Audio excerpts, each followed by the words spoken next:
Let's take a look at this big guy right here, the highly sought after Cobra Trooper from the Cobra Island Target exclusive set. We're going to open him up, take him out, check out his accessories and whatnot, and give a good close-up look at the figure and all of its detail.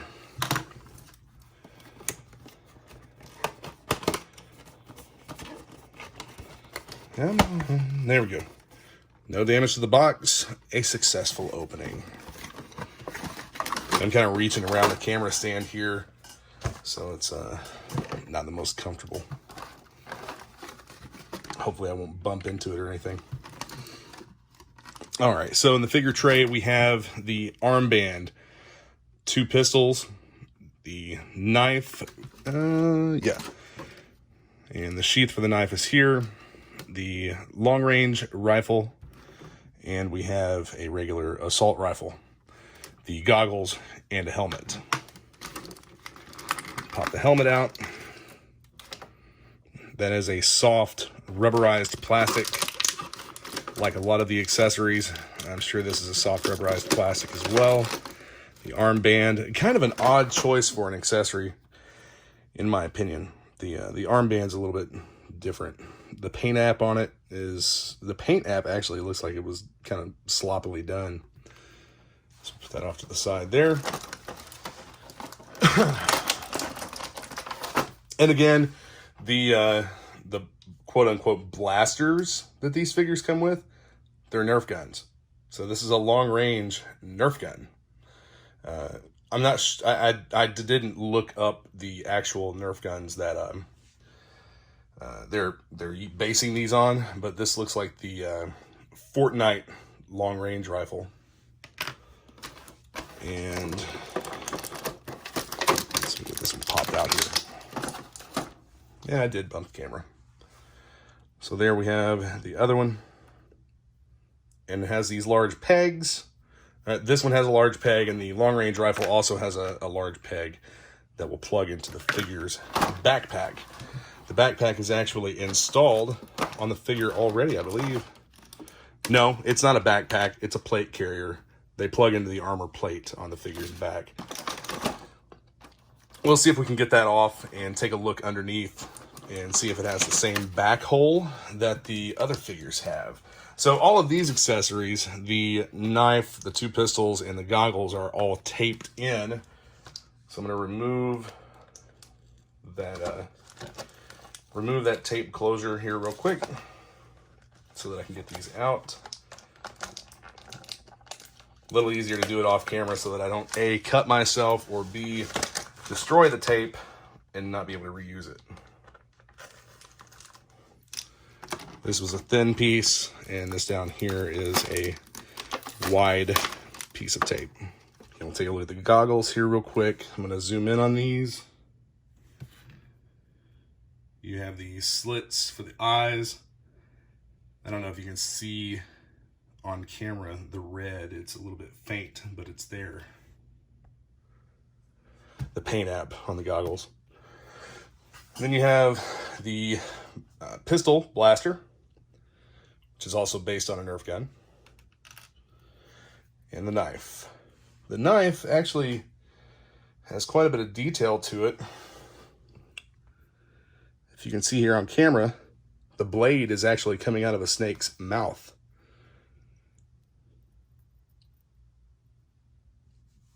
The tray for this guy actually seems to be vacuum formed around him very well. He's in there nice and tight. And we'll just get an arm and start pulling him out. See, he resisted a little bit, did not want to come out of his plastic prison. So, okay, so the plate carrier appears to have 2 of its own holes. This one is quite distorted, and this one looks like it's shaped okay. And then you have the regular back hole up here that would be for, like, say, a backpack. And we're gonna check out his joints and whatnot. I'm gonna see if this comes off at all. I believe I have seen other people cut these off. I don't want to cut this off the figure. It does inhibit the ab crunch, but you know, I don't want to I don't want to destroy the vest. I think it looks cool on the figure, especially since it's a it's supposed to be like an armor plate plus a load-bearing vest. So let's zoom in and take a look at the details a little bit here. You have a pistol holster, which is probably detachable. And it looks like it's glued on. That's definitely glued on. Not gonna pull on that anymore. It's either molded. It looks to be glued on, but you can see how it's starting to separate there from me pulling up on it. So I'm not gonna mess with that. We'll leave the vest alone. The back does have a paint app here. This is almost like a metallic gunmetal gray color. They have rust textured into it. I think that's pretty cool. But you know, if they're gonna go as far as to make a paint app like that, they could have given the rust a little bit of a paint app too. But you know, maybe it's, you know, considering the fact that Cobra doesn't really care a whole lot about their troopers, you know, I can see whereas they would probably just paint over rusty armor and hand it out, you know. We'll take a look at the joints. These gauntlets don't look as though they come off. They appear to be molded on. Yeah, they're molded. You have the bicep rotator, the double jointed elbow as the rest of them do. You have the butterfly joint in the shoulder, the chest. This actually moves a lot better than it did on the beachhead figure that we looked at. Whenever I started messing with this on the beachhead figure, I could see the peg inside, and pushing it too far started to make a little bit of a white stress line on it, so I left it alone. But this one has full movement in that butterfly joint, and then you have the regular shoulder joint. I love the articulation of these figures. Then you have the double articulation in the neck as well. Let's see, head pops off easily. Yep, there we go.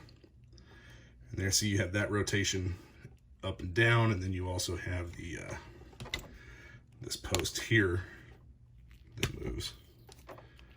So we'll get the head pop back on here. Went on pretty easy. Now I do have an alternate head for this figure, a 3D printed head, but I don't think it will fit. I think that there was a note. I ordered this head off of Shapeways. I'm going to find it here in a second just to show you guys, but I ordered the head off Shapeways, and there is a note in the file that states it may require sticky tack for fitment, and I'm not really interested in displaying a figure like that with a head that's not secured onto it. So continue looking at the joints. You have the calf rotation, the hip rotation, full movement in the hips, and the knee joint. And of course you have the feet. I dig the paint apps on this figure. Even though they have gone with some of the metallic looking paint, it's more of a metallic black or gunmetal gray. The shin guards are black. And as I said before, that plate on his back, that is like a gunmetal gray. And he does have the knife sheath and the two pistol holsters. The front one having the Cobra symbol molded into it. The back one does not have the Cobra symbol molded into it. So let's start gearing him up. I'm going to take one of the pistol blasters. That's a nice tight fit. Not going to fall out or anything. I believe this one is also glued on. It's on there pretty tight. And that's a good solid fit as well. So how do we get the armband on his arm? I'm going to pop a hand off. And stretch. Stretch up onto the bicep.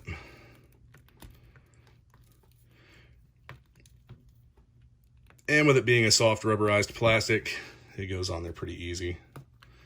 And then we'll just put the hand back on. Which you do also have, let's see if that hand is jointed. This figure does not have articulation in the hand. There's no joint there on that post. So we're gonna shove that back up in there. So his wrists are the only articulation that he has. This is an odd position for a knife sheath on a vest. I don't really, yeah, I mean, it's not, I guess it could be viable, but for actual use, this should be mounted upside down with the handle sticking out the bottom, but it is not. So we'll put it in there, see how it fits. It's not the tightest fit in the world, but, well, okay, there we go. The snake's head actually kind of locks into it, and then it'll pull out. So keeping it secured, it just pops in there. The goggles, I'm going to bring them back here so I can quit bumping the camera. The goggles do have an up and a top and a bottom.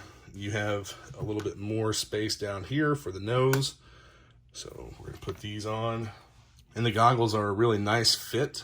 They're nice and they're tight, but they're not so tight you can't put them on and take them off. You do still see some of the skin tone around the edges of the goggles. It doesn't completely cover the face. You can see right here a little bit of a gap. Let's see if we can adjust that out. Probably not going to be able to adjust that out much, but they look really good. Now we'll put the helmet on, and the helmet does fit with the goggles. That looks awesome. That really, really looks good. A couple things I'm going to point out about the helmet here in a second. The helmet also includes paint apps. You have the black paint app here on the front, and you have black in this section that goes around the sides and back. And it looks to be very well done. So get his helmet popped back on there, and his face is almost completely covered. The mask, the goggles, and the helmet. That is a great looking Cobra Trooper. I really, really dig this figure a lot. I ended up getting a few of these for my personal collection. I don't typically troop build, but I like this figure so much that it's worth troop building for sure. And I really dig the detail in the boots too, especially considering the fact that you have the tread in the bottom and whatnot. It's an overall really, really good looking figure, and it's molded in this blue color all the way down, and you have the black paint apps on the feet as well for the boots, for the foot guards. It's like a steel plate over the toe and the top of the foot, going up into the armored shin guard. So let's check out how he holds his rifles. Having some hand articulation would help out a whole lot here, but he still looks pretty good holding that rifle. And see, the knife handle gets in the way. Cobras don't aim anyway, so I don't see why he has that scope on top of it. It almost looks like some kind of a red dot or something. But yeah, Cobras are kind of like stormtroopers. They don't really aim. They don't need all that. And he seems to hold the assault rifle fine as well. That almost looks like it's reminiscent of like a SCAR or an ACR type stock. It doesn't appear to be molded to fold or anything like that, or to show a folding style stock. But it is pretty cool, and he does hold it well. So turn his head to, give him that hip fire aim there. Now installing the assault rifle and the long range rifle onto the plate carrier. Those just plug right in there. And I'm wondering if these are the same size holes and pegs as what are used with the Transformers figures. Let's get that one in there. There we go. It actually fits a lot better than the one on the left. So one of the things that I'll point out right away is the fact that the holster on the back gets in the way of the assault rifle, or the other rifle if you were to choose to put it there as well. You could actually flip these around and have them like this, and you're still going to have that holster somewhat in the way. I don't care for that, but that's if you wanted the stocks facing up. That may be what some people prefer. But yeah, that holster and pistol there on the back, that kind of gets in the way a little bit of the of whichever rifle you decide to put in that hole. And it's gonna stay, but it's not just gonna fall off there or anything. Get it lined up. I don't like the vest. It looks cool, but as far as function goes, it does not function well with the rifles. Just because, and you know, maybe it may not even be so much the vest as it is the accessories that are attached to the vest. Because one of the things that I noticed when I had the rifles in his hands was that the vest inhibited the posing of the figure with the guns. Let's go ahead and try one of these pistols out and see how that fits in the hands. Get his finger in the trigger guard there.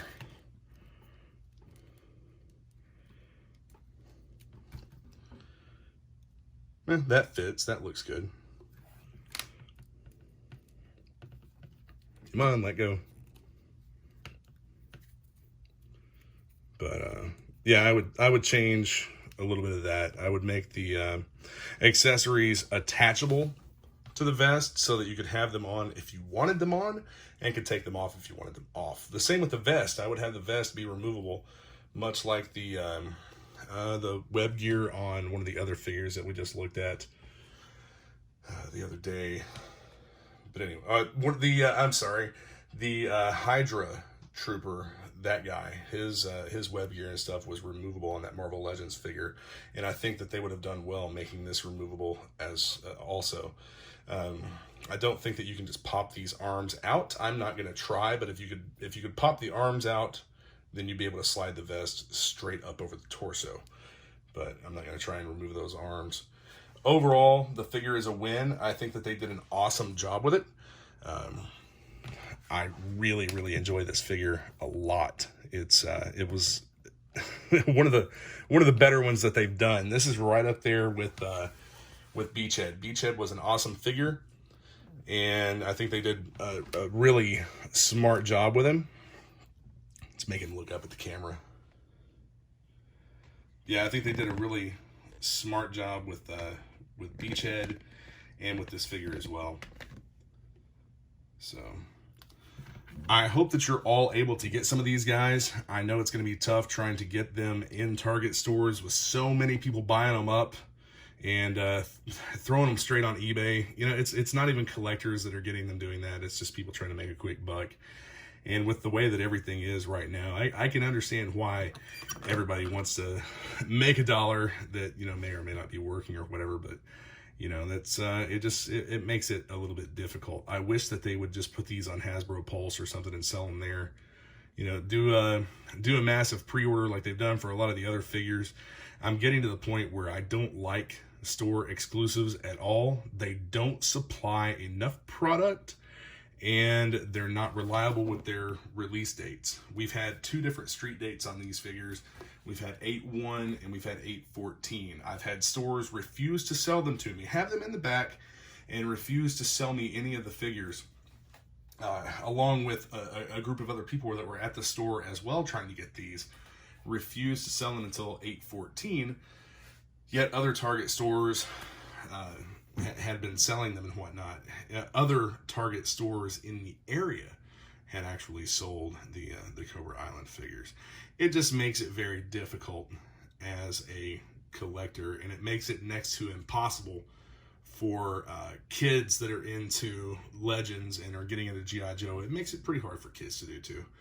But, you know, I mean, that's the unfortunate aspect of the market. Good luck trying to find these guys. I wish you all the best of luck getting them from the stores for the $20 price tag. This figure right here is definitely going to be one to army build, or at least just make sure that you get your hands on. Can't wait to get the Baroness. I have not seen anyone get Baroness from a store. There was a guy in one of the Facebook groups that posted a video of him buying a Baroness figure in Thailand, which makes a lot of sense considering the fact that it's an Asian country. Of course, they're probably going to get these first. But he did end up getting the Baroness figure, and I think that that's awesome. I wish that that we had some access to those figures so far. One of the Target stores that I went into had an entire end cap set up. Well, I say an entire end cap, but they had a shelf on an end cap, plus they had the shelf space in the aisle dedicated to these figures, and it looked like they were planning on selling a lot of them. So hopefully we get a lot of these. Hopefully they produce the hell out of them and make them plentifully available for everyone that wants them to get a hold of.